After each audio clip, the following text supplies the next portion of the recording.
First place to me would mean a lot. It would feel really good to be first in the spring split.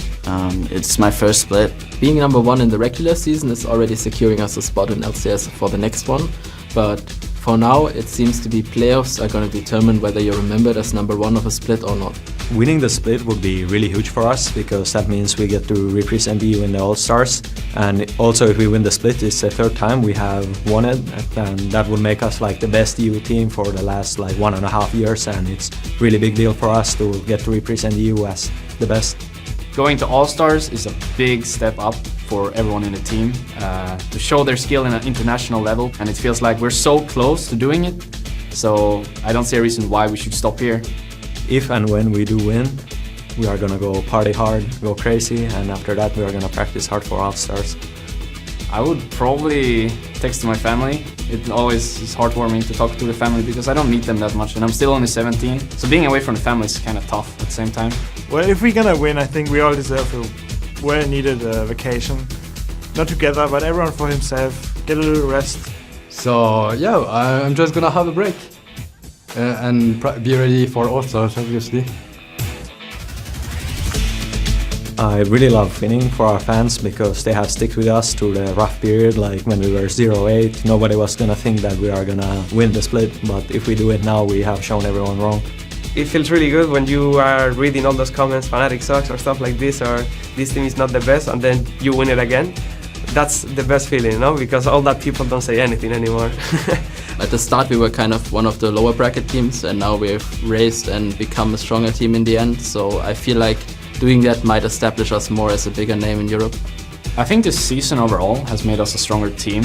We had a good period, and then a bad period, and then once again a good period. We have been in this losing time and we have learned how to get out of it pretty much, and it has strengthened us as a team. Going to the match being first or second means we will be trying to establish ourselves as the first one in this season and give us the title that we deserve. Welcome back, ladies and gentlemen. The entire spring split comes down to this series between SK Gaming and Fnatic. Whoever takes the best of 5 will be crowned the champion and will go on to represent Europe at the All-Stars Invitational in Paris, which will be kicking off on May 8th. This is probably the most important El Clasico match that we've ever seen, as Fnatic, who won both Spring and Summer Split last year, tried to take yet another first place finish. However, their season so far against SK has resulted in a 3-1 head-to-head record in SK's favor. And actually, they've not beaten SK since week 1 of the split during that 8-game winning streak. And SK Gaming have managed to control Fnatic and their rotations in the past games. As we talked about yesterday, SK Gaming is the team in Europe with the best movements around the map and quick decisions, which they've been using against Fnatic to shut down sOAZ in all the past matches. sOAZ, he's the only player who didn't get a single kill versus SK Gaming all season long. And Fnatic, however, they actually look very sharp in the rotations and the team fights with their new picks. And also, of course, the new picks were hard to deal with for Alliance. So SK Gaming could have the same issues as Alliance unless they make sure to ban the correct champions, for instance, Soraka. Yeah. Or have a direct counter ready for it. Let's get a little bit more in depth, though, into this, because yesterday Fnatic picked up a 2-1 victory against Alliance to secure the spot in today's final. Yeah, game 1, Fnatic ran the shield and heal comp with Kayle, Soraka, and Jenna. Combine that with Kha'Zix and his 50% damage reduction. It meant you had an unkillable Kha'Zix jumping into the enemy, and then you had Rekkles on Lucian dealing damage from the back. Every single team fight was about poking Alliance and then backing so Fnatic could heal up and out-sustain them. Game 3 was a more classic poke comp with Nidalee and Lulu top to just siege the turrets and kite. They picked Nocturne jungle, which was really smart because they could then engage the fights with Nocturne's ultimate and therefore remove the option of Wicked teleporting in to join the fight.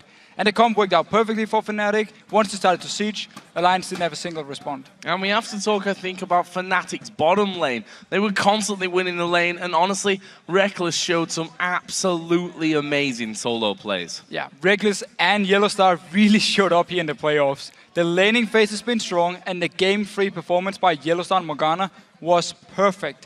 Landing bindings in the lane and setting up kills for Rekkles meant Fnatic got a great start to the game.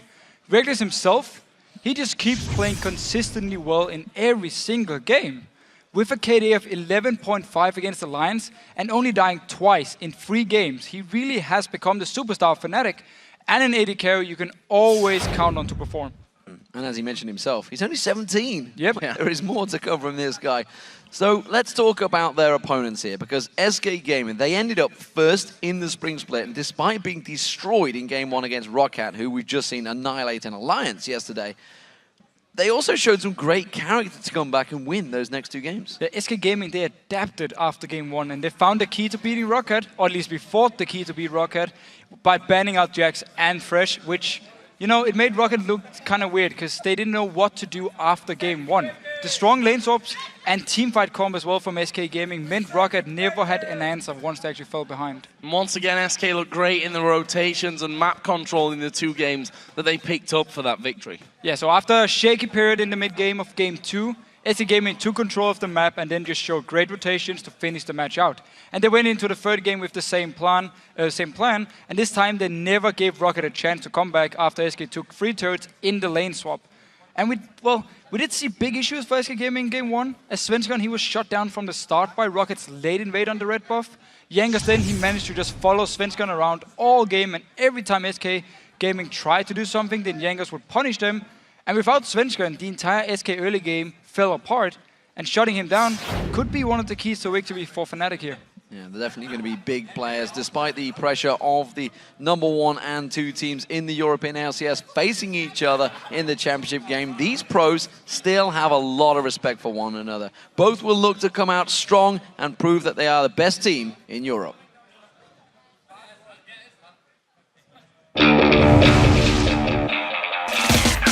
It's basically number 1 versus number 2 in Europe right now.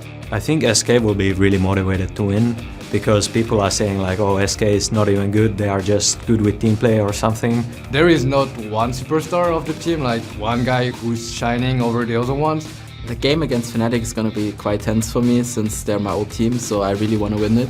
I hope it will go 5 games, and then the better team's gonna take it. Fnatic are like really tough opponents at this point. I feel like they're in shape and they do everything to win this, but we will do our best to give them a hard challenge. They always go for the right team objective and they make very little mistakes, but I think by just solidly outperforming them, you can beat them. I think it's gonna be a really good series.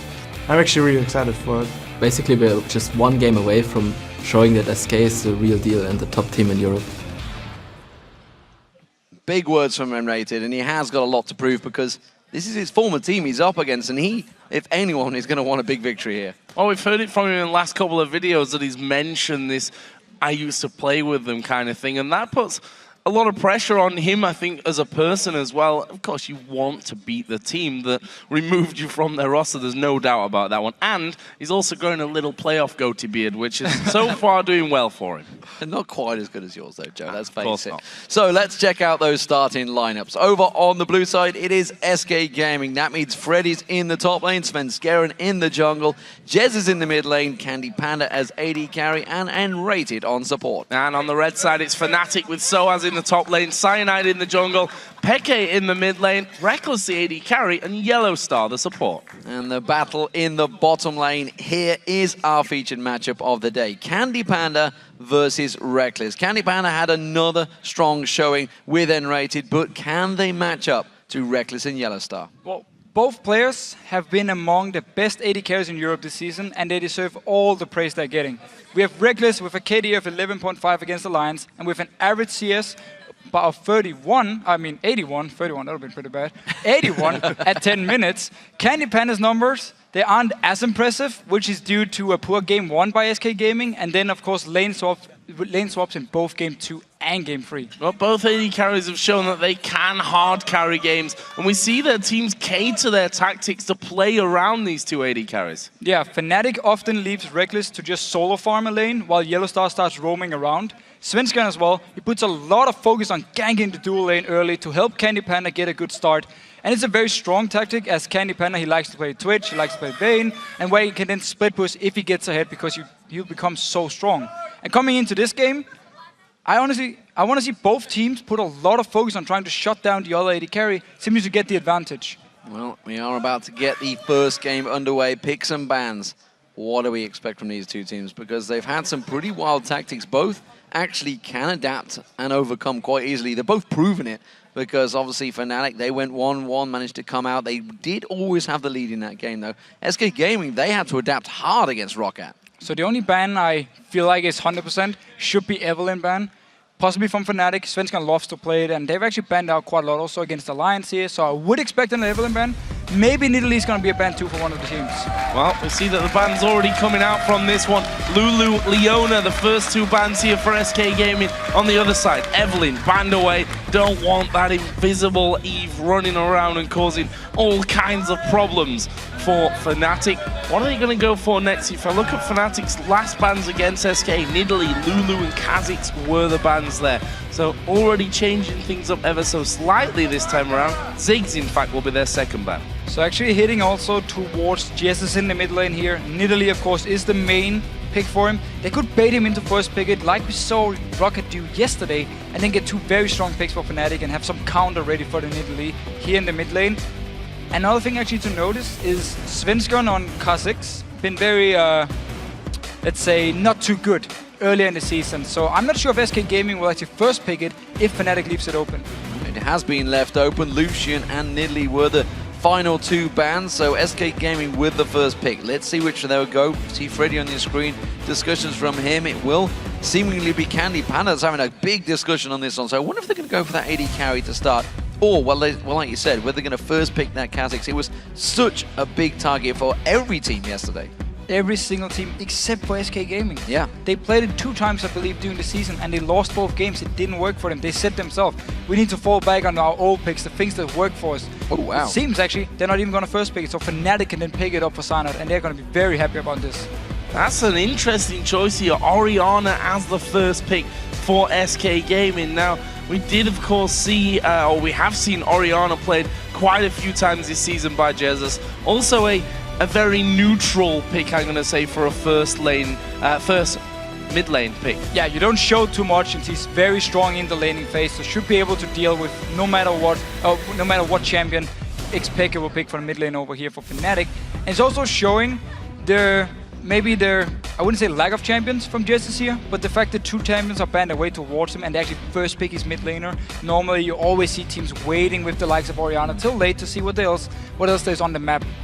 I'm wondering whether that was a simple case of SK panicking and Jesiz like, guys, I'm pretty limited here. Let's get my champion locked in. Cyanide is going to get his champion locked in. And let's talk about it, because this comp that they ran yesterday is available. Soraka is not banned out. We have got, of course, Nidalee taken away, but that's going to be Karma locked in. This could be the start of a shield comp. And Karma has actually been one of the most popular picks here, especially for support, because again, very strong early game, and also because of the fact AD carries very rarely now run with lifesteal runes, so the early poke is a lot stronger than it used to be, where Karma, of course, really shines. And then the utility, the mobility she brings to the team is so strong. And you combine that again, combine shields with damage reduction, like 50% damage reduction. If you get a shield on top of that, it's going to be even harder to break through. You're going to need even more damage. That's where Kha'Zix becomes so annoying to deal with as well. And big play feature today as well with that Kha'Zix that jumped into 5 men. Yeah. And it took them absolutely forever to do anything against him. Let's see what SK go for here. Jinx, obviously with the Lucian banned away here, Jinx is actually the 3rd most played AD carry between Rekkles and CandyPanda, and it looks like CandyPanda is going to take the Jinx, and they're going to have Sona coming in as well. Now, let's not forget that SK did run Sona in 2 games against Roccat. And it's a very smart pick against Karma, because you can actually poke back against her. The only risk is the fact that Karma, it's very easy for her to get a snare onto Sona and start a gank, but at the same time, level 6 from Sona, she can do the same. If you move too close, here's my ultimate in your face, you're dead now. So Sona will be able to out-sustain the Karma, which is where it's very strong. And I like this Jinx here. It's becoming very popular again here in 4.5, because the junglers, it's no longer the Vi or the Pantheon who's going to jump in your face. If you have no mobility, you can't do anything. It's more the likes of Kha'Zix. Yes, he can do a lot of damage, but he needs to still come in here in your face, and you can actually spot him coming around. You know when he's going to jump you, and he won't lock you up. He won't CC you instantly, so the rest of the team can pile onto you. Meaning, you can actually kite back, get help from your own team. Explosive power being locked in from Fnatic. Sivir was chosen for Rekkles, And LeBlanc being picked up by Peke. We still, you know what? I'm still yet to be massively impressed by a LeBlanc player in Europe so far. And it's actually normally you see Orianna being picked against LeBlanc because of the shield in the early game in the laning phase. So you shield yourself, start auto-attacking her, get a few hits onto her, and you can farm really well. Peke clearly feeling confident here that he can actually do this matchup with no issues. Unless, of course, it's going to be sOAZ in the top lane. We've seen it before. We can never count sOAZ out when it comes to these kind of weird picks in the top lane. However, though, with Sivir as well, Sivir Karma, mobility for everyone. And interestingly enough, the second time they met this season was LeBlanc versus Orianna in the mid lane. That was, of course, an SK Gaming victory. We see that SK have rounded off their lineup here. Trundle in the top lane for Freddy. And the final pick that did come in there, of course, was the Zhao as well in the jungle, becoming more popular with that Feral Flare. I believe that the quote is from Freddy, if Trundle's available, I will always play it. So, I mean, the moment it wasn't banned, I guess, didn't matter what Fnatic picked, it was going to be a Trundle top. Yeah, every single ban here, none of the bans are against the top laner, so he had every option to pick. Went for the Trundle. He really loves this pick here, really feels he can always do an impact, have an impact early game, and also split push later on, and you become this very tanky beast in team fights. And then, of course, with Svenskeren jumping into the face of Fnatic with him, they have very, very strong front line. Combine that with the shield, with the Sona ultimate. This could be a top lane Lee Sin, of course. sOAZ has been playing this massively. Anyone, check out his solo queue history. He has non-stop played Lee Sin in that top lane. So, we'll see how that works out against the Trundle. It's actually a pretty good pick against him. It's a very good pick early on. You can do a lot of harass onto him, a lot of damage. And remember again, with the changes to Lee Sin, the fact that when you actually shield yourself, the cooldown is reduced, like it's cut in half. So you can actually do it more often. So it's harder to trade 1v1 against the top lane Lee Sin now, which makes it a very strong pick. Issue though is late game, you become more or less just a tank, and then someone who can kick a person back into your team, because Trundle will be outscaling him and will be able to kill him or duel him 1v1. Both of these teams are very, very fast. There's a lot of speed buffs from both of these teams. This is going to be a pretty chaotic 5v5 fight. A lot of moving around at least here, and Fnatic really with this pick comp with both Kha'Zix and Lee Sin for the single target damage, combine that with, of course, Leblanc jumping in, and then you have all the mobility from Karma, from Sivir. So if someone from SK is out of position, and Fnatic with the great ward control they normally have, spot them out, pop the ultimate, instantly go towards them. Interested to see how Svenskeren does in this one as well, because obviously he has been banned out of this one again. His performance is a little bit ropey earlier on, but we'll have to see. We will have to see. With this best of 5 championship series ready to go, let's see who you picked to take the crown. According to the votes on LOLesports.com, you've chosen Fnatic by 81%. Wow. The Fnatic vote is always very strong. Yeah. It's always in Fnatic's favor. Hey, let's not discount. Fnatic were the spring and summer champions in 2013. They finished 3rd at the World Championships. They finished runners-up at Intel Extreme Masters Katowice. They are by far the most experienced team right now in Europe. Yeah. And they always seem to perform when it matters too. So of course the voting makes sense. So here we go then, game number 1 of the finals here. El Clasico one more time as SK Gaming take on Fnatic. Really interested to see how this one goes down, and we heard from the players themselves, CandyPanda saying, I'm really excited to get this series off. They've played 4 times over the year, they've got 5 games possibly to come up here, and well, who's going to come out on top? We'll be finding out, and are we going to see any level 1 action? That grouping from SK makes it seem so. Yeah, remember yesterday, SK versus Rockout got caught out a few times by Rockout in that jungle and came off much worse. I wonder, of course, Fnatic would have watched those games, no doubt about that one, and they're wondering, are they going to do the same? You can see the positions of Fnatic. They are very much covering off every single position, every known position that SK will take. And also really looking to go towards the blue buff of SK Gaming. The late invade, of course, around the 150 mark. They can move in, teleport on source. He can always just teleport down to the bottom lane. He won't miss any XP or gold. So Freddy, the one sat patrolling there through the river, going top to bottom. Doesn't want to be going too far there because Lee Sin and Siv are waiting in the brush. Karma actually is at the back of the Baron pit here. So Fnatic set up for a defense. They'll get an early warning if SK move either from this ramp that we're seeing now or from the Tribush side at the top of the map, and they can try and close in. SK are grouping. It looks like they're going to move it. Fnatic actually backing away as well. They want to go in here, join in with YellOwStaR.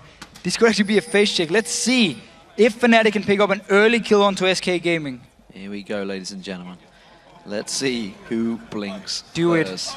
Here we go, Svenskeren's going to be the first one going in there. It's going straight in towards it. All the damage front-loaded onto Svenskeren. Flashes out of there. sOAZ goes a little too deep on this one. Svenskeren quickly gets shielded up. Quick skill being picked up there. That may be a problem for Jesiz taking that defensive ball, but there's no first blood for either team. A few summoners used though. sOAZ had to flash away. Svenskeren, of course, had to flash away. The heal was actually used from CandyPanda here. And we're going to get 2v2 up in top. This is really bad for nRated. The Q has landed and they're going to follow it through as well. CandyPanda down to half HP. nRated sticking around. There's a lot of damage being exchanged here. Not messing around. SK might not be too bothered about that when it comes to this lane phase with his heals coming in. But there's the stun. The Q's landed. First blood for sOAZ on Lee Sin. Will they get any more? CandyPanda is low. Wait for the Q. No, he flashes under the tower. And sOAZ, he decided to stay around because the flash was used here from nRated. Cyanide now in the mid lane. They're piling in. Jesiz in trouble. He's gone out. The tower hit on Cyanide. The second one comes through. But Payne can finish it off. He gets himself a first kill as well. And now with a Leblanc starting to get kills, that's a problem. So Cyanide, after the whole level 1 trade here, he wasn't even in the fight. He was actually he had moved all the way down to the red buff of SK Gaming. They had no idea. There was no vision to actually spot him out. Tell a lie, there was actually a ward, so they knew he was there to take the red buff, and then still he actually managed to sneak up behind Jesiz and get a kill. Absolutely amazing start to this one. It's 1,000 gold that Fnatic have as their lead here, just 3 minutes and 20 seconds into the game. We're going to see Rekkles and YellOwStaR just backing off from this one. Both of them got an assist apiece, and well, that's given a second Doran's Blade here so very early on in the game. That's dangerous for SK. And also an Amp Tome as well for Peke, so he's getting that ability bonus. He's got himself a pink and a green ward. Single sight ward is of course being picked up by Cyanide. Already got that Spirit Stone at the very start of this game. Everything massive for Fnatic in these opening few minutes. Yeah, and we saw in the last series how important it is to get an early lead in the bottom lane. We saw there with, of course, Caitlyn or Taps being caught out. This time around, it was the bottom lane from SK, so they fell behind in XP early. Of course, they're now trying to farm back. Whenever Rekkles and YellOwStaR join in though, they can do a lot of damage onto them, especially with this extra Doran's Blade so early. Cyanide getting his second red buff of the game after that steal earlier on. And he'll be happy to take that away and stay in front of Svenskeren at this point of things. And he's already got that Spirit Stone in. Rekkles and YellOwStaR are now back into this lane on the top side. The sustain out of SK Gaming will negate that second early Doran's Blade somewhat though. Yeah, so again, Sona against Karma is a very, very strong pick because you got the heal. You can sustain both yourself and your AD carry. It's a very, very strong pickup, but also very risky. We saw it here. The low mobility, your flash is gone. sOAZ just stayed around. They got the kill onto him. Cyanide can now come up for a gank. There's still no flash on nRated. No flash on Jesiz either, and Cyanide is coming close. He's going to get spotted out by that ward though in the bush, so if he does try and make another move to come around the back of Jesiz, this time around he is very much aware of it. Of course, has that defensive ball ready to pull in that shield. Top lane is what we were touching on. You talked about the double Doran's Blade that now, of course, Rekkles has. We also should mention that health gem that was picked up by YellOwStaR, so that's going to keep him really, he's going to be the one in the face of SK. He's going to be the one that's going to be walking forward. And also you can get an early side stone, and then of course you can switch his trinkets around so he gets the sweeping lanes, get some more vision control, and YellOwStaR of course is the support in the European LCS who actually killed the most wards. We're doing that a lot more here today, you have to feel. Again, if you look at the CS, bang even at this point between CandyPanda and nRated, despite the fact of all that action here at level 1. SK, now that they've got into a bit of a farm group, have pulled that 1,000 gold lead a little bit further back towards their favor. Peke doing a good job. We've already seen him getting the proc on the chains off onto Jesiz underneath the tower, keeping him under control for now. Look here, early pickaxe for sOAZ. So he's gonna build it towards the Tiamat and then focus on a lot of damage and of course a lot of wave clear. But Cyanide now up in the top lane. Flash is almost ready on nRated, but not yet. Sneaking in, jumping onto nRated. The chopper's come down, but nRated's caught out. Then Cyanide sinks at Taste of Fear in and gets himself a kill. That's the thing with Sona. Your mobility is non-existent. You can speed up yourself very, very little in the early game because you obviously don't max your E. So it means when you have no flash, you're an easy target to just gank over and over, and Fnatic doing a great job with it. As Jesiz once again being pushed onto by Peke. Some good damage back though onto Leblanc, so that will stop them being so aggressive. Freddy has actually hit level 6 here, slightly before sOAZ. This turret is going to be going down. Funnily enough, that's not going to be replied to because of that 1v1 in the bottom and getting that kill onto nRated on the top side. They're trying to delay as long as possible. They want those minions to go down, and then Rekkles times it so the last tower hit comes out. There's no minions left to be picked up. Svenskeren coming in towards Peke in the mid lane, but he's going to be very tricky to pin down with that distance. And not only is there no minions, at the same time, the wave is going to just be stuck in the middle here because both the waves are the same thing. There's no pushing towards SK or pushing towards Fnatic. It means sOAZ can now recall and go up in this top lane without a chance of SK to have pushed the wave all the way down to the turret. So he won't miss any CS or XP. So some more items coming out. Cutlass as Freddy comes back into his lane. In the mid lane, we also saw the back off, and both coming in with identical items there as well. Got a water piece and the workings of that Athene's unholy grail. AD carries also getting themselves vamp scepters and boots of speed, and there is the switch around as we'd expect from Fnatic. They've taken the top turret, they're going to go down bottom. SK might have to move a little bit quicker on this one to not lose too much damage, not lose too much health, sorry, on that bottom outer turret. Yeah, that speed boost from YellOwStaR being used just to make sure Rekkles gets into that wave just in time to catch those 2 CS that would have been lost otherwise. Svenskeren caught out at red buff actually, being forced away. Does not have smite on this one, and YellOwStaR surely would have realized that. He's going to try and steal it away. Now he's going to go aggressive on Svenskeren. Does have to burn the flash. He got the red buff though. And a very aggressive invade because of the dual lane from SK being up in the top lane, so they knew there was no chance they could be here yet. YellOwStaR just walked straight into the jungle, found Svenskeren, and tried to set something up. Forced away the flash because Peke was moving from the mid lane. Expertly done there by YellOwStaR, and as you said, scary stuff there for Svenskeren. I think he expected that someone else would be following up there, that it wouldn't just be Karma to harass him at the red buff. Funnily enough, turns out it just was that Karma. However, CandyPanda and nRated are now down in the bottom lane. CandyPanda's lost out on a lot of farm because of this death of nRated, then going back, then coming back in, then realizing he has to go down to that bottom lane. And we see that YellOwStaR and Rekkles just going to harass them as much as possible underneath this tower. It's Sona after all though, so a lot of it will be regen quickly. Speaking of harassment, look at this blue buff. sOAZ sticking around here. Of course, he hasn't got smite. Goes aggressive straight onto Jesiz though. We'll put some damage towards him. He's going to rotate back towards Peke in that, and they're actually going to go for Dragon. Simply because they're forcing multiple members from SK over to the blue buff, so they know they have to move all the way around down to this Dragon. Already started. Fnatic should pick it up for free. Started and surely going to be finished here. If you look at the minimap, Jesiz in the mid lane, not moving down towards it. You've got Lee Sin, who's on the bottom side of the SK jungle there, just to run interference if anyone does come over. And you can expect that there. That red camp was left because Svenskeren had to flash. He knows that Svenskeren will come around to it at some point to clear that one up. He might even get Jesiz, ball. He might get sandwiched. Here comes Peke, he's going to come around, they're going to try and explode. Jesiz gets punted straight towards him. The damage comes through, Shockwave whiffs, Jesiz gets taken down, and now Svenskeren's in trouble. He's on sOAZ, who's a strong top laner. He's doing a lot of damage. Svenskeren simply gets kited around, and it's a double kill for Peke. Oh, the rocket missed too. Such a smart play by sOAZ here. Peke was moving to him from the second they noticed Jesiz was moving around the edge here. Came in and just kicked him back in the face of Peke. And then, of course, the ultimate completely missed here for Jesiz. And that leaves a bit of a terrible sign for SK, you have to feel. 5-0 in kills, there's a 4,000 gold lead.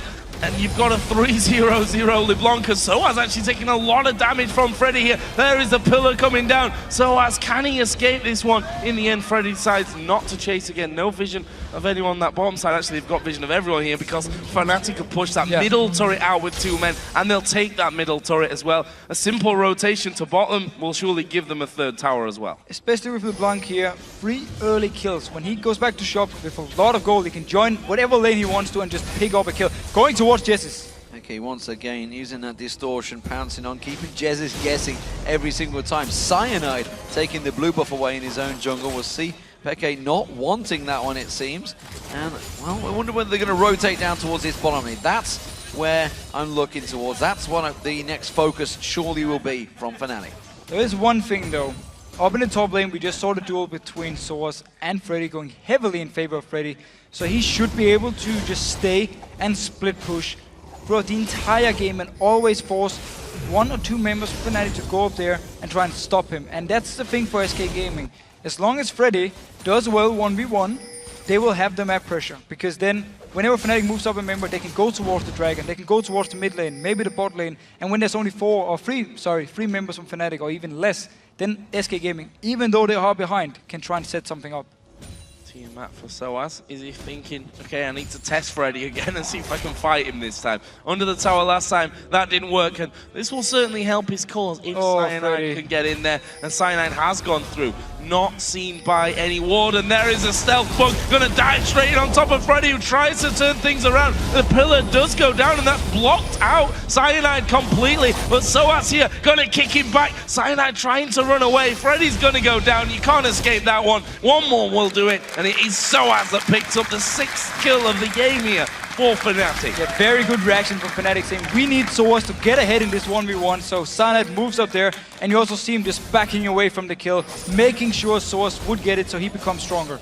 Well, while that's happening, it does show themselves that there is no jungler in this bottom lane, and SK Gaming take advantage of that. They push up, they're trying to put pressure on towards that bottom lane. Zap will not land because that dirty minion blocked in front. Fnatic trying to do the same. They're pushing heavily on towards this top lane combo. They're going to get this turret down. I'm not sure SK are going to do the same. SK can't push out on turret because of the wave clear from both Sivir and Karma. You already see Svenskeren going towards the mid lane just to push it into the turret, trying to deny some CS from Peke. Everybody else is rotating around as well. SK Gaming, 4 members in towards this mid lane, but look at scary. Fnatic. 4 members, they're collapsing from every single angle. Svenskeren has got an ultimate. Here comes Peke, distortion on towards him. Tries to get the lockdown onto Jesiz. sOAZ coming around the side. They're keeping them guessing. Teleport, Freddy's going to join the fray as well. He's coming across from that top lane. Peke off on his own at the moment. He needs the rest of his team to come in. Remember, there is no tower for them to fall back to, so they are just going to back away with the minions. And sOAZ a little bit unfortunate, the minions followed him out of the lane into the jungle. So he's like, well, they can see everything that I'm doing here. That's not ideal. No kill picked up there, but for Fnatic, I think more of a tower defense scenario, stopping SK taking that one down as a super mega death rocket. Just, I'm not sure what that was. On who? Everyone's like full HP. Yeah. Not sure. Misclick. Let's put it down to that for now. So. Notice Peke though here in the jungle of SK. He's gonna spot out someone up here. Oh, they're on the ward. Oh, distortion could catch them both out. nRated taking so low. One more hit. But there's the crescendo. Turns it back around on his head. CandyPanda in there. Jesiz comes in to get himself the easy kill. Completely backfired here for Peke. He thought he had more damage, so the shielding coming in from Jesiz, saving in red, turning it around, and at this point for SK Gaming, every single kill matters. So close to getting the kill. So close, but yet so far by the end as Jesiz does get slowed down there by YellOwStaR. We've got less than a minute here until the second dragon of the game comes up. Fnatic don't need to be too worried about that. They've got full vision control of it. A pink ward sat just around the lip of that pit as well. We see blue buff will go over to Jesiz. He's going to recall, which will leave him about 30 seconds to get back there with the rest of the team if SK feels strong enough to go for it. But there's a very, very big wave down here in the bottom lane. Sana already joining in with the team. They want this last auto turret going. You already see the deep wards from YellOwStaR, so they got full vision of SK Gaming if they want to move and try and defend. They're going to push on through. This tower will go down. Remember, no crescendo available for nRated, but if they face check into towards this one, YellOwStaR is ready and waiting. He wants to steal away some of the CS here. Will get it as well, both of the columns. And that's a 70 gold along with 100. Happy times for YellOwStaR.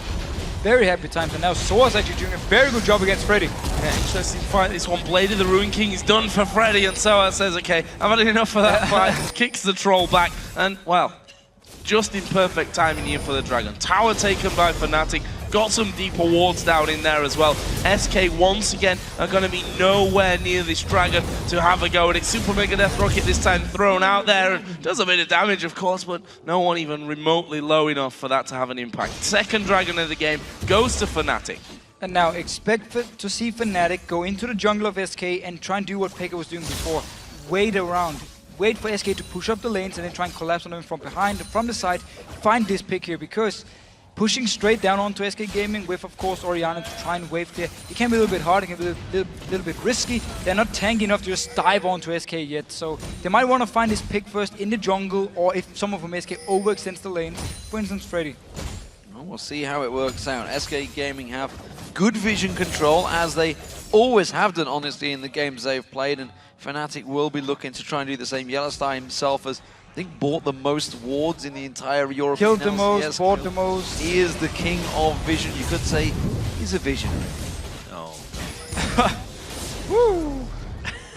That was pretty impressively bad. YellOwStaR here is going to be clearing it out. Just as you talk about him clearing out the wall. YellOwStaR, one more. Gets a pink ward there that was just put down in the Baron pit. Svenskeren, I have to say, been fairly quiet so far this game. That might change now, though, because he's coming in. sOAZ already at half HP. Freddy, where is the pillar going to come down? He's got Subjugate running. sOAZ flashes, but the pillar does finally come in. Svenskeren gets it, and that will be the second kill of the game coming in for SK. And it can actually end up being a very big issue for Fnatic. The fact that sOAZ, he can't do anything to Freddy here. We saw the last fight they had where sOAZ looked good in the start, but then he just had to kick Freddy away because of the sustain from the ultimate. Of course, there's no ignite on sOAZ here, only a teleport, so he won't be able to stop some of the healing coming in from Freddy. That's why he can't duel him 1v1, and it means SK should be able to just push away with this troll throughout the entire game and get him very, very tanky.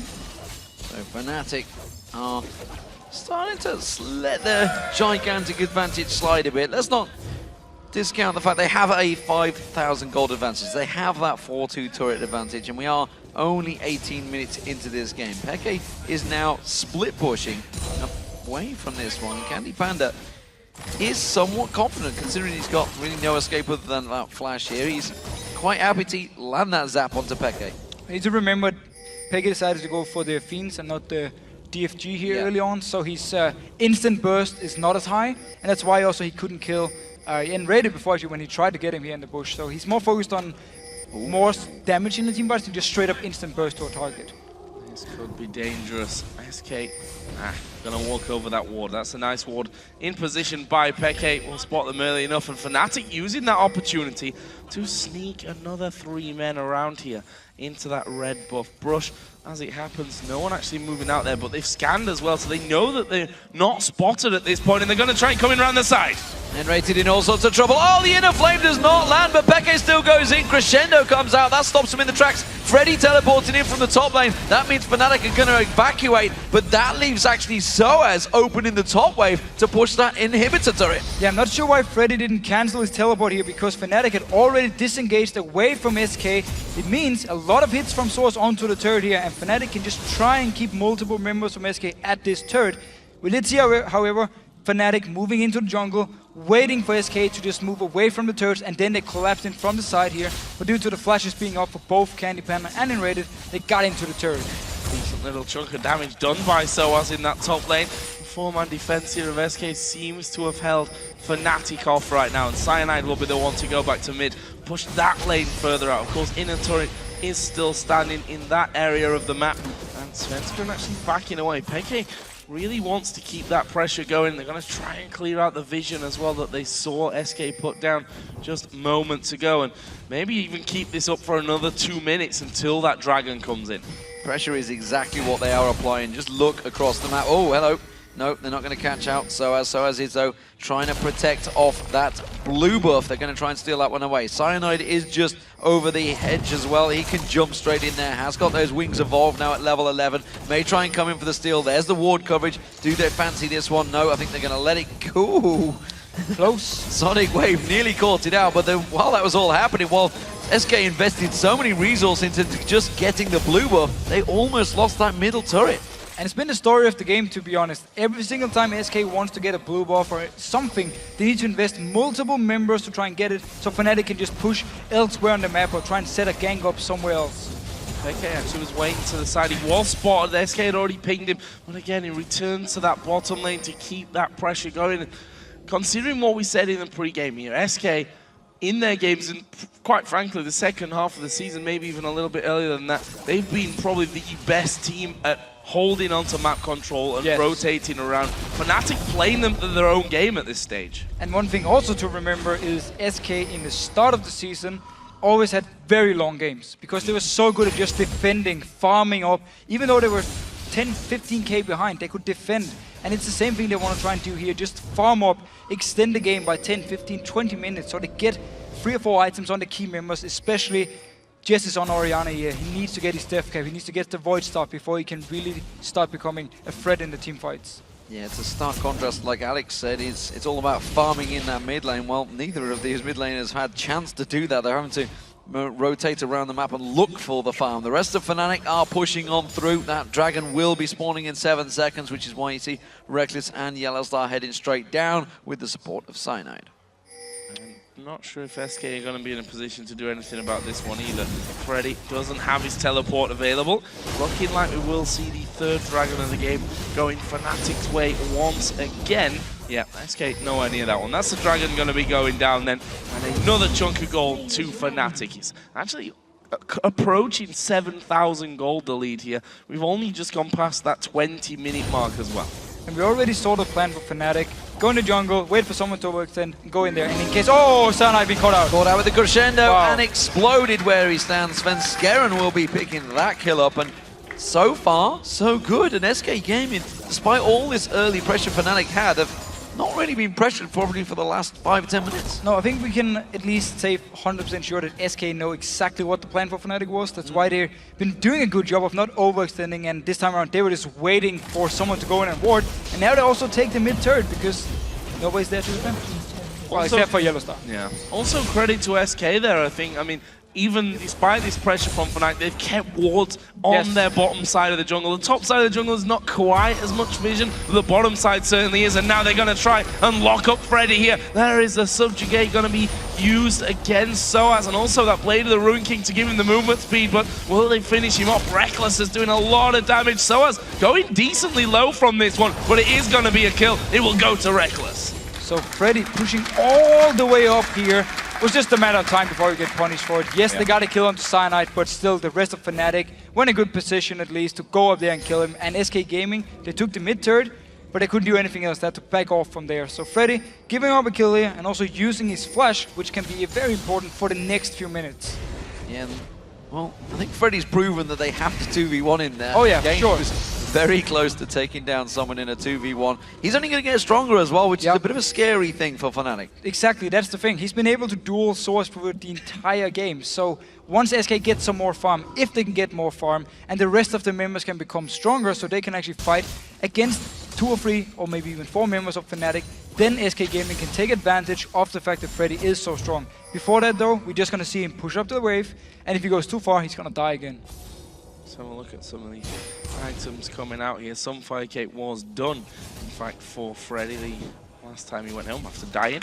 Also seeing Randuin's Omen coming out for Svenskeren. The Mikhail's Crucible as well is in there for nRated. So few bigger items coming into play here that are certainly going to be helping SK Gaming out. We can see that sOAZ has picked up his Sunfire's Cape now as well, which is a real big bonus considering how much he was being battered by Freddy before. Still won't actually be able to duel him. We saw the fight before, even when Rekkles was there, Freddy almost turned it around onto sOAZ here, but still managed to pick up the kill. And also why you see sOAZ moving away from the lane where Freddy was, because I don't want to duel you, I'm just going to go to a different lane, push it up. If you guys send multiple members down bot lane, we just start the Baron then. Well, at the moment it is sOAZ going to try and split, but looking to, they may land on towards actually nRated, who did come very close to face checking on towards Cyanide. Instead, the zap lands, and look how much damage that single zap did from CandyPanda there. With that last Whisper and Bloodthirster stacked in with the Zeal, he started to do some serious damage, and when you don't buy any armor as Cyanide has done, then it's gonna hit you hard. Really, really hurt onto him, but Payne now needs to get away from this. Yeah, Freddy is a scary, scary beast. A single chomp on Payne, shredding down a third of his health, but Fnatic are chasing. And Freddy's right in the middle of this one. I don't think he's tanky enough to survive. It's Rekkles against that. There is sOAZ off the side on towards Svenskeren. They use a Randuin, but is it enough to get him away? No, it's not. I thought the shockwave would have come there from Jesiz. It didn't in the end. They give up 2 kills. They give up a blue buff. Fnatic are turning. They're going Baron. First mistake made by SK Gaming on the map here. They get caught out. Fnatic pops the ultimate from Rekkles and just piles onto them so fast, so much mobility. No turrets around to help them. And that's 2 kills. And now the Baron, just what Fnatic needed. And that's such a tragedy because SK Gaming had hung on so well here. They had great vision in that bottom half of the jungle. They were starting to regain it back in that top, but they felt they caught Peke out, and Freddy just put his team in a perilous situation. SK Gaming are going to have to defend very hard against this Baron up Fnatic. And it is so hard to play against a pick comp like the one from Fnatic here, because one mistake and they will get onto you. How are you ever going to escape from Karma, Sivir? And then you got the Leblanc jumping in, you got of course Lee Sin, so mobile, you got Kha'Zix with the jumps, with the speeder from his ultimate. I mean, once you're actually being caught out of position, there's just nowhere to go. So, you see another item coming in, last whisper for Rekkles on Sivir. Actually gone distortion on his boots here as well. Obviously wants that flash to be up a little bit more often. It added safety in there for him.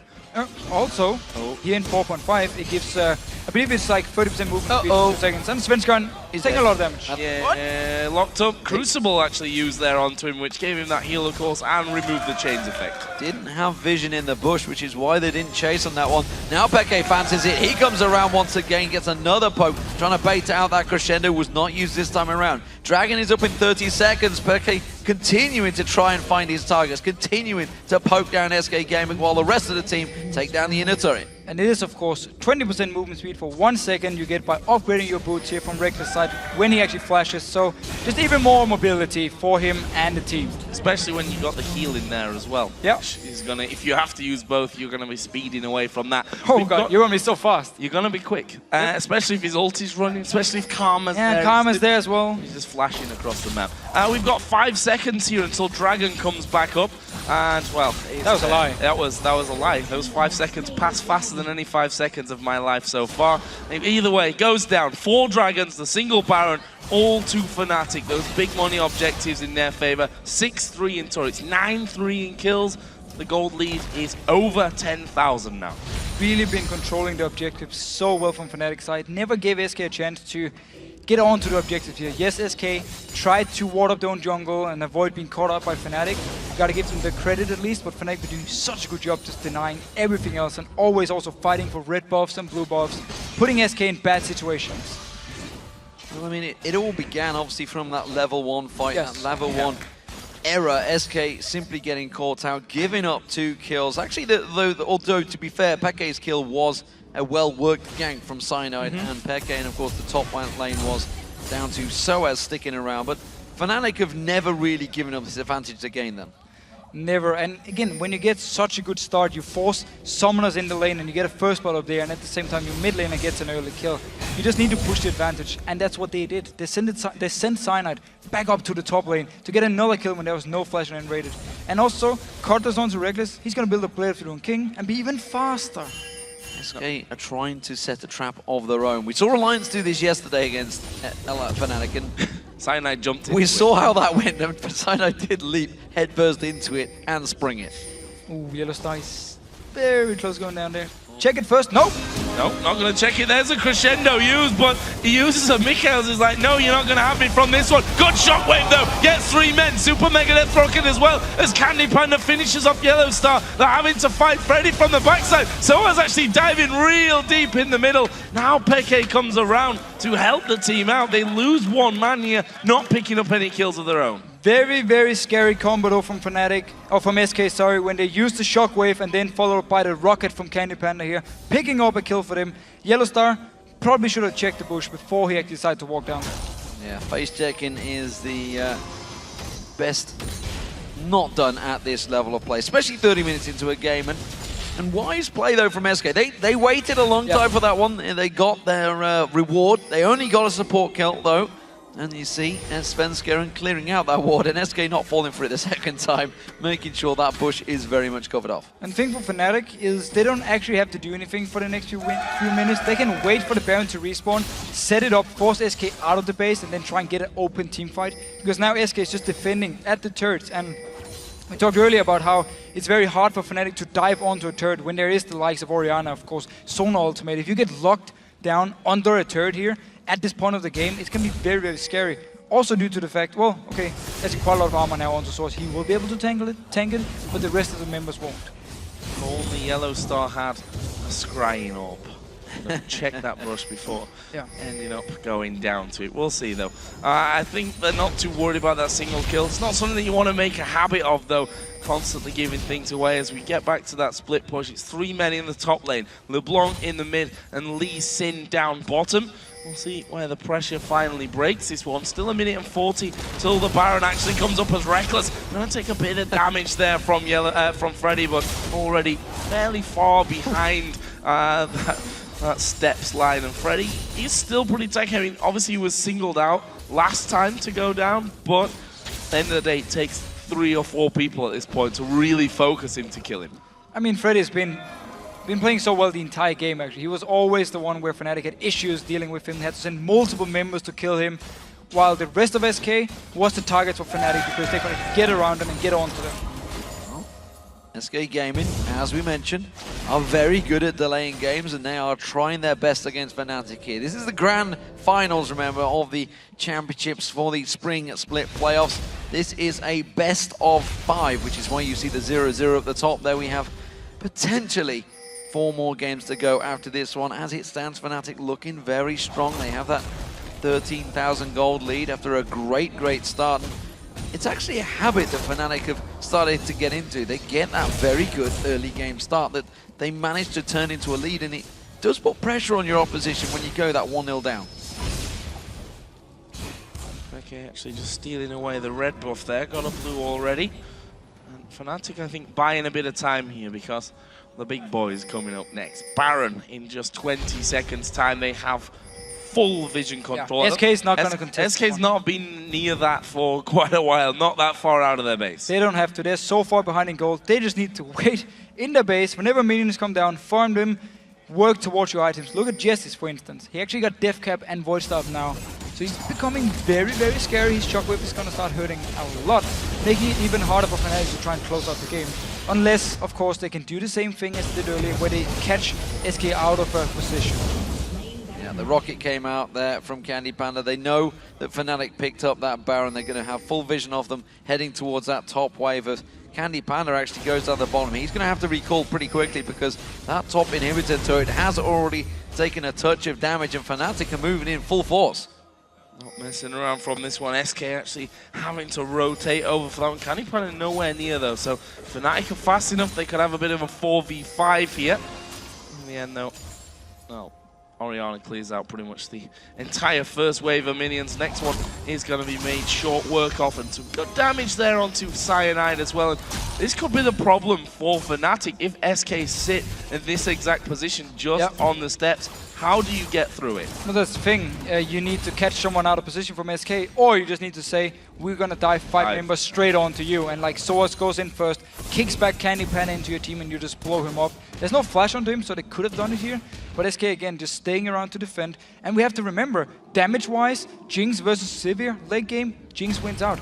Trundle versus Trundle versus Lee Sin. Trundle wins out as well. And then, of course, the shockwave from Jesiz here can be so important. Orianna is such a late game beast too.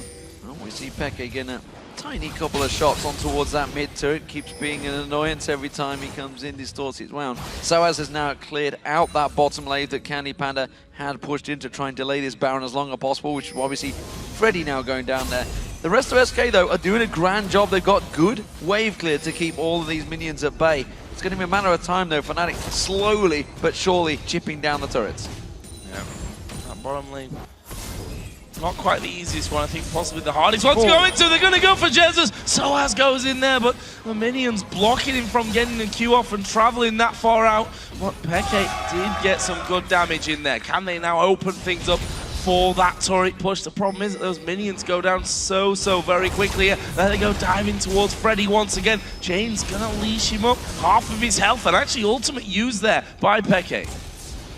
Oh, Freddy was taken very low as well. He's had to step back to the fountain. Jesiz didn't even get a chance to completely top off his health, so he's had to completely cover himself off. CandyPanda doing what he can, firing over that wall, but they're still holding off against this Baron. There's around about minute 20 seconds left remaining on it, and as of yet, Fnatic have yet to really make an impression on the SK's base. Well, a positive thing for Fnatic at least is the fact that their home guard boots, here in 4.5 has been changed a little bit. You don't get instant health anymore. It's actually going to take some time before you get it back. So it means SK can just buy 5 home guard boots and then run back to the base, heal up every single time they get poked down. They won't be able to do it. They need a bit more time for the fountain to heal them. So it means Fnatic, whenever they actually get some good damage onto Jesiz or Freddy, can go in and get a few hits onto the turret. Need to get someone down low enough so that they have to go recall, and then they can have a 5v4 while staying healthy enough themselves. So we see that Freddy absolutely battering away on sOAZ. And you actually see xPeke before. He just jumps in and then one hit onto the turret, jumps out. He doesn't even go for a champion. He just want to get a few hits, because once they get the first turret down, they can force a teamfight at the inhibitor or just take it for free and then put focus in the other lanes afterwards. And that turret's been taken down to half hit points already. So it seems to be working for xPeke. Every time that wave comes in, Jesiz clearing the wave, comes in, gets a little shot, basic attack on towards it, pokes it down again. Freddy, sOAZ, been punting him away from this one, buying time for Rekkles to get on towards the turret. Rekkles, though, going to get focused on. They can't quite catch him down, and that bought time for xPeke to get more poke on that mid turret. Just doing everything they can to get a few hits every single time. Again, he jumps in, one auto attack, jumps out again here. So Fnatic, clearly, they know they can't just dive onto SK. They need to get a few hits every single time. Literally the most annoying combo you can play against at this stage of things as well.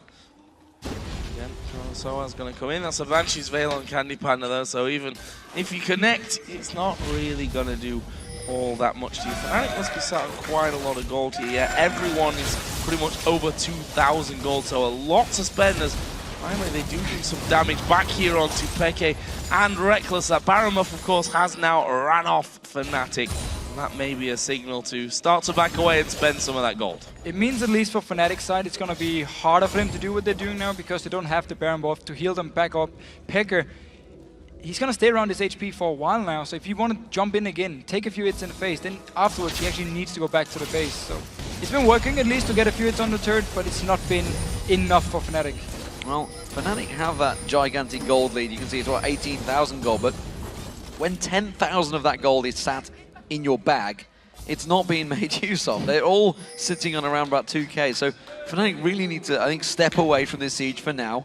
Let SK get a little reprieve, go spend all of that gigantic gold sums they have and make use of it. They're going to take the dragon away, that's going to increase that lead yet more.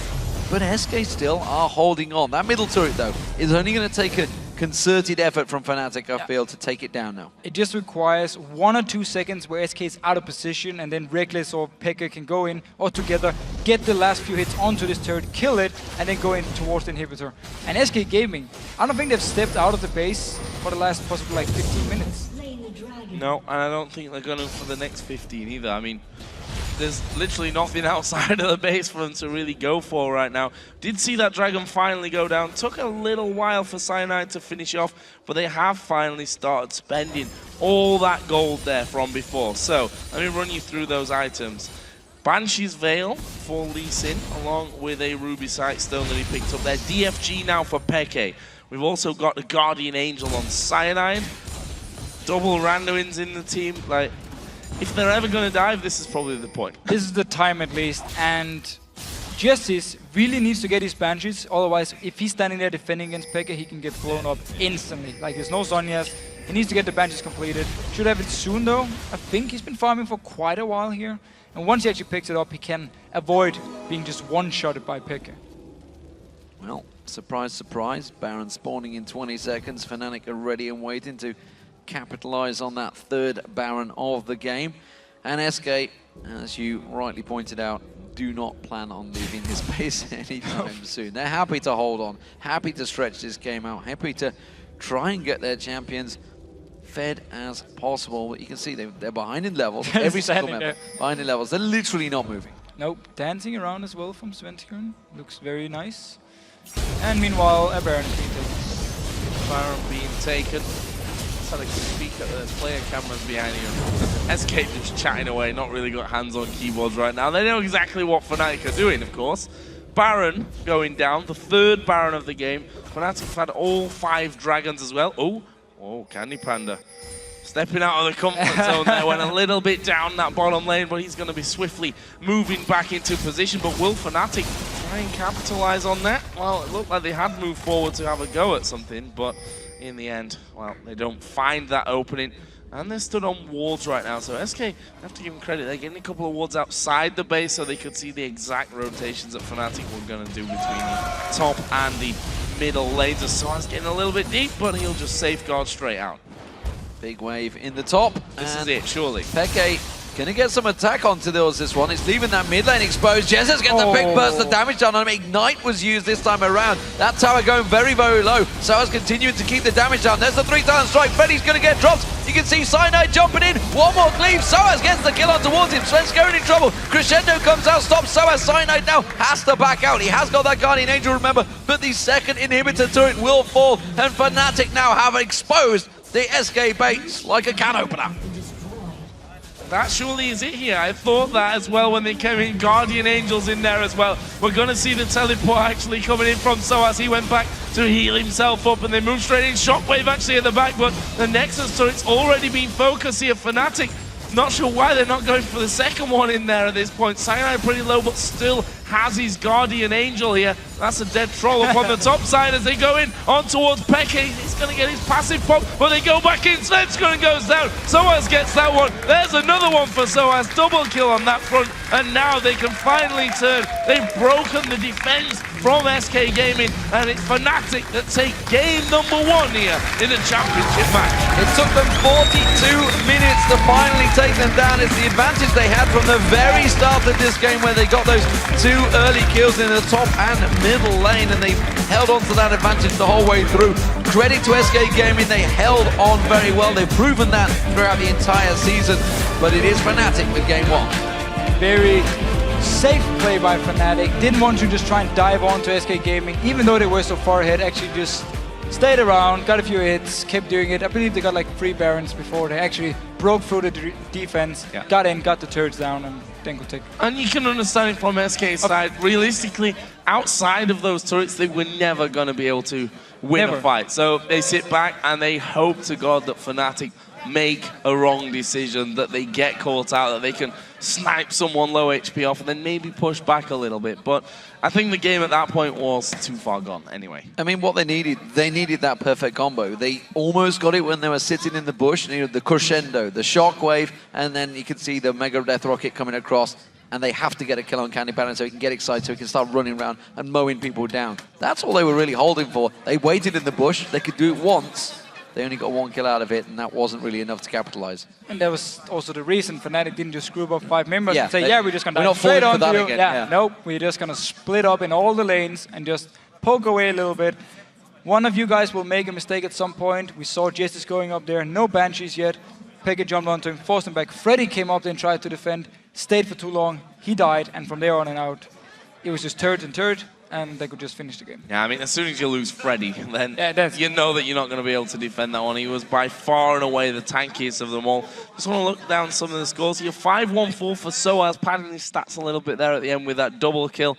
Had a lot of trouble, though, in his lane matchup. Yeah, so first of all, obviously sOAZ invested a lot of time, level 1, by staying up top lane here, going for the first blood, which meant Freddy was just getting level 2, or maybe even level 3 actually, down in the bottom lane before sOAZ decided to join in. Picked up some minions, so he fell a little bit behind early on. He picked up the first blood, yes, but he got behind in XP, and it meant Freddy could stay in the lane, could get strong, and then when it came to split pushing, we just saw sOAZ use a lot more time with the team, where Freddy was just staying in the lane all the time farming. So, looking towards the next game, it is a best of 5, remember, so still a bunch of games to go, minimal of 2 games to go for these teams. If Fnatic were to go 3-0, what do these teams have to do? What do Fnatic have to look towards in this game? Because it wasn't a perfect game from them. They had control throughout it, but there could have been things that were done better.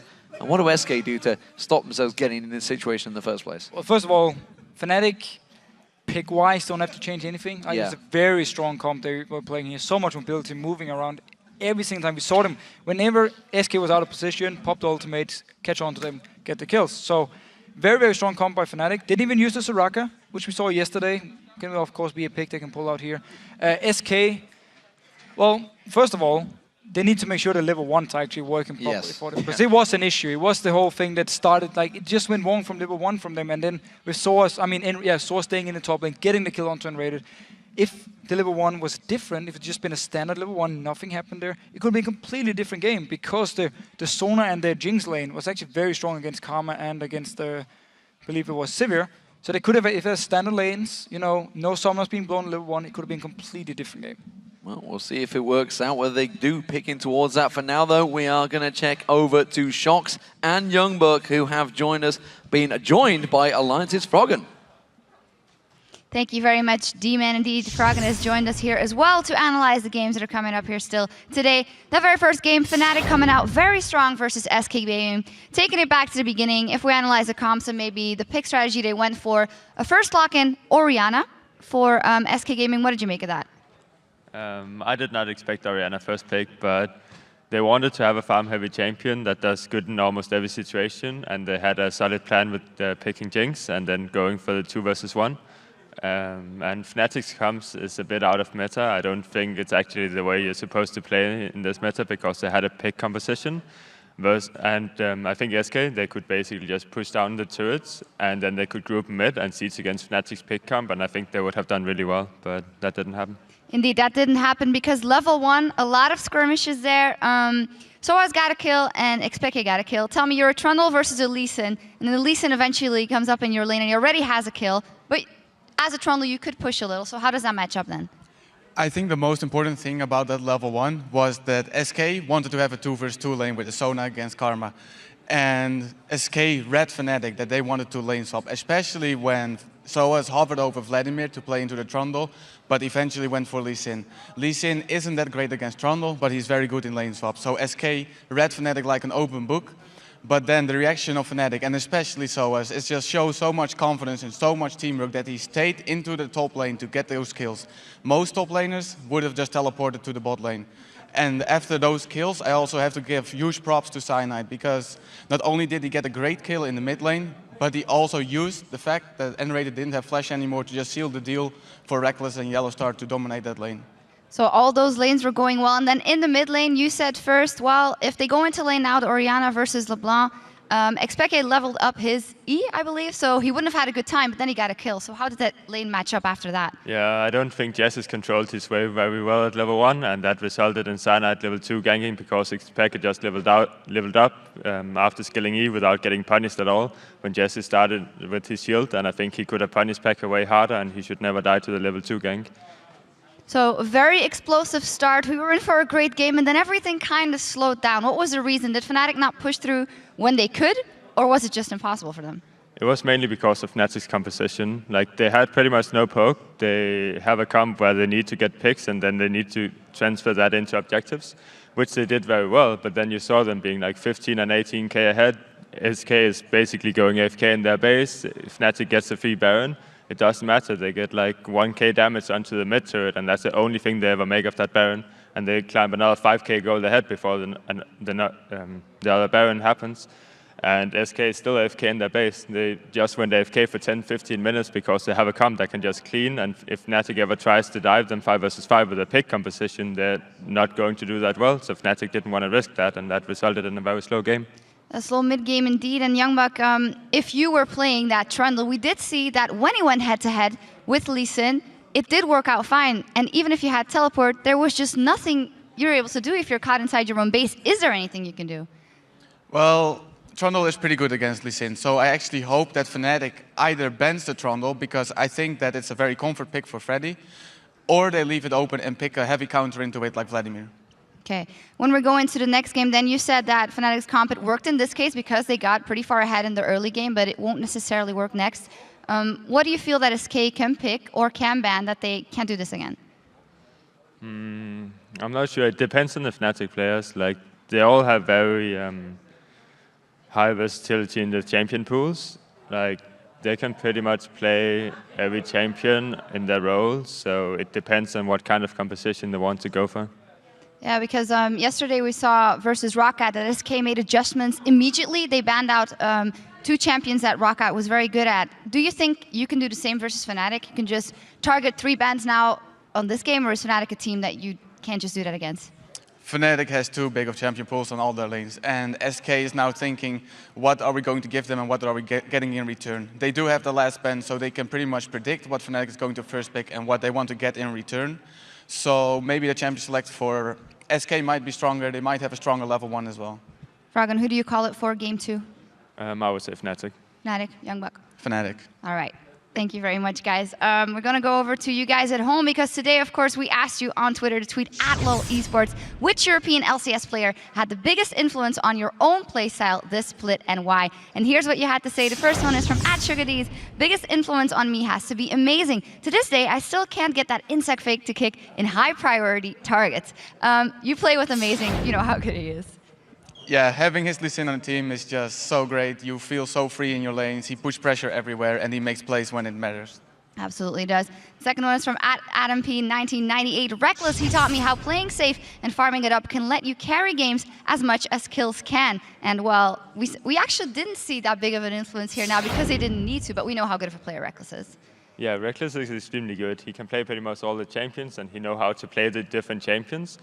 And his mechanics in teamfights are pretty much spot on. There's not a lot you can criticize about him, so I think he's like probably the most solid AD carry right now. The last one is from @OwenNinja. Probably Vander, the closest thing to Mad Life you'll see outside of Korea, influence my Thresh play.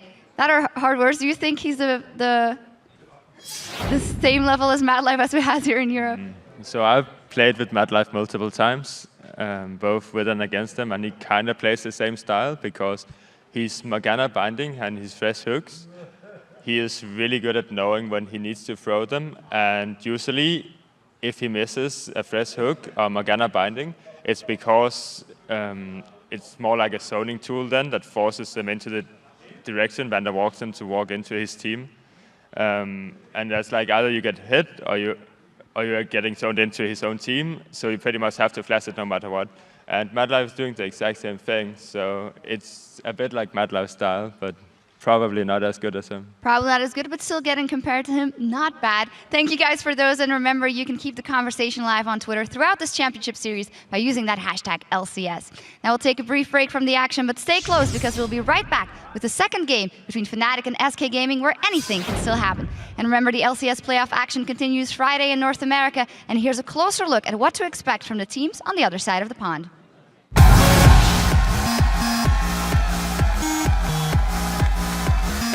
Playoffs is everything. Here comes the ulti. Can he find anything? With a Playland, will he find Double? There he goes. Has GA though. Not great for Double. In comes Balls. What's he gonna find? Double over the wall. If we win playoffs, we win the season. Cop very low on mana, but has that red buff. They could get double lift on this. Tries to turn the fight around. Gets the hook from Happonen, but it's not enough. And they bring in the quadra kill for Cop. Anything can happen at playoffs. Playoffs are ultimately going to be the games that everybody remembers.